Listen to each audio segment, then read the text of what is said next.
দক্ষিণ পশ্চিমাঞ্চলের ৪ জেলায় আজ জনসভায় যোগ দিবেন জামায়াতে ইসলামীর আমির ডাক্তার শফিকুর রহমান। সকালে হেলিকপ্টার যোগে কুষ্টিয়া পৌঁছাবেন তিনি। পরে পুলিশ লাইন্সের হেলিকপ্টার প্যাডে অবতরণ করে সরাসরি জনসভা স্থল কুষ্টিয়ার শহীদ আবরার ফাহাদ স্টেডিয়ামে যাবেন শফিকুর রহমান। এরপর সকাল 10টা থেকে 10:30টার মধ্যে সমাবেশে যোগ দেওয়ার কথা রয়েছে তার। কুষ্টিয়ার কর্মসূচি শেষে মেহেরপুরের উদ্দেশ্যে রওনা দেবেন দলটির আমির। কেন্দ্রীয় কর্মসূচির অংশ হিসেবে আজ একই দিনে কুষ্টিয়া, মেহেরপুর, চুয়াডাঙ্গা ও ঝিনাইদহ এই 4টি জেলা সফর করবেন জামায়াতে আমির। দর্শক, কুষ্টিয়ার জনসভা স্থলে আছেন সহকর্মী শামীম রেজা। সবশেষ পরিস্থিতি জানতে সরাসরি যুক্ত হচ্ছে তার সাথে।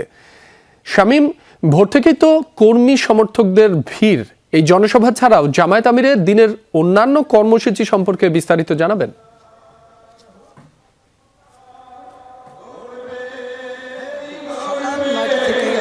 আনুষ্ঠানিকভাবে স্টেডিয়ামে জামাতের যে নির্বাচনী সমাবেশ, 11 দলীয় নির্বাচনী ঐক্যের যে সমাবেশ, সেটা ইতিমধ্যেই শুরু হয়ে গেছে।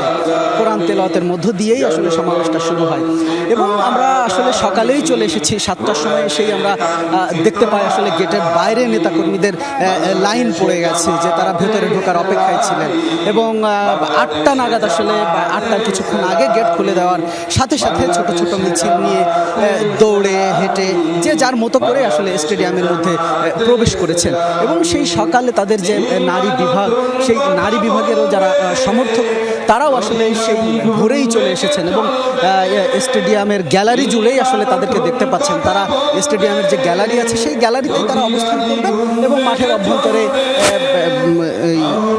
পুরুষ যেসব সমর্থক নেতাকর্মী তারা অবস্থান করবেন।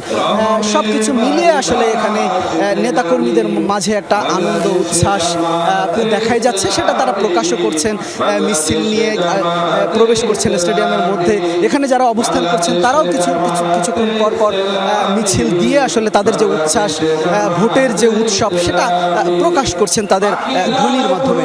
এবং একই সাথে আমরা দেখেছি আসলে আজকে কুষ্টিয়া জেলা জুড়েই আইন শৃঙ্খলা পরিস্থিতিকে ঢেলে সাজানো হয়েছে, যাতে এই সমাবেশকে কেন্দ্র করে কোনো ধরনের অনাকাঙ্ক্ষিত ঘটনা না ঘটে, সেজন্য পুরো কুষ্টিয়া জেলাকেই আসলে ঢেলে সাজানো হয়েছে। এবং এই সমাবেশে শুধুমাত্র কুষ্টিয়া জেলার যে 4টি আসন আছে, সেই আসনের নেতাকর্মী ও সমর্থকরা অংশ নিচ্ছেন এবং যারা দায়িত্বশীল আছেন তারাও বলছেন যে তারা আসলে 2 লাখ মানুষের একটা সমাগম হবে এরকমই প্রত্যাশা করছেন। আর যেহেতু স্টেডিয়ামে 2 লাখ মানুষের ধারণ ক্ষমতা নেই, এজন্য তারা আসলে বাইরেও ব্যবস্থা করেছেন, বাইরে থেকে শোনার ব্যবস্থা করেছেন। জামাত আমির যখন কথা বলবেন বাইরে স্ক্রিনে দেখতে পাবেন। সব কিছু মিলে আসলে পুরো কুষ্টিয়া জুড়েই আসলে একটা উৎসবের আমেজ বিরাজ করছে। একই সাথে আজ জামাত আমির আসলে দক্ষিণ পশ্চিমাঞ্চলের 4টি জেলায় প্রচারণা চালাবেন।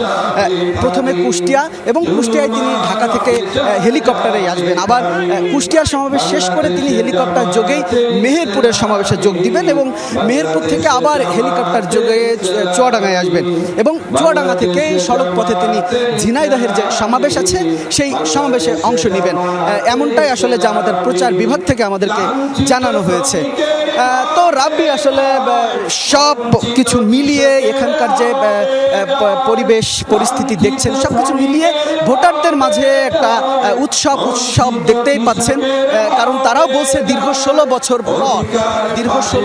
পর আসলে দেশের মানুষ একটা ভোট উৎসবের দিকে এগিয়ে যাচ্ছে এবং 12 তারিখ পর্যন্ত ভোটের যে পরিবেশ, ভোট উৎসবের জন্য যে পরিবেশ প্রয়োজন, সেটা বিদ্যমান থাকবে, এমনটাই প্রত্যাশা করছেন নেতা কর্মী ও সমর্থকরা এবং তাদের প্রত্যাশিত প্রার্থী এবং প্রতীক পাশ করবে, এমনটাই তারা আশা করছেন। রাব্বি, শামীম, আপনাকে ধন্যবাদ।